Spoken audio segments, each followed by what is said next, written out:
Dans ce village du sud vendéen, un habitant sur 10 est britannique, 20% des maisons appartiennent à des Anglais. Sarah est arrivée ici il y a quelques années, elle est devenue propriétaire juste avant le référendum. Nous sommes les Européens. Nous ne sommes pas une petite île isolée et c'était affreux.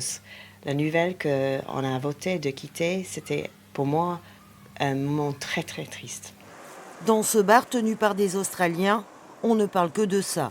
Le Brexit, qu'il soit dur ou négocié, inquiète la clientèle.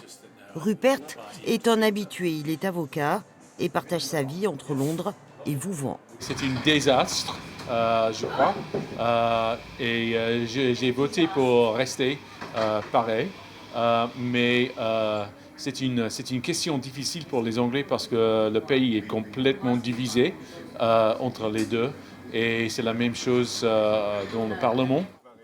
La commune, classée parmi les plus beaux villages de France, est une terre d'expatriation depuis les années 90. Les Anglais font tourner le commerce, mais sur la question du Brexit, ils se font plutôt discrets. Bon après-midi. Ils évitent d'en parler en fait. Peut-être que chez eux ils en parlent, mais c'est pas à discussion ouverte. On n'échange pas trop là-dessus. On sent qu'il y a l'inquiétude, ils sont pas sereins par rapport à ça. Ouais. Ils sont pas sereins.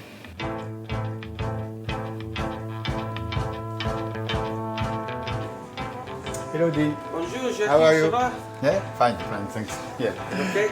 Yeah. Ils venaient pas ici pour acheter et revendre leur maison, ils venaient ici pour s'établir parce que le village leur a beaucoup plu. Ça a l'avantage de nous apporter une activité économique toute l'année.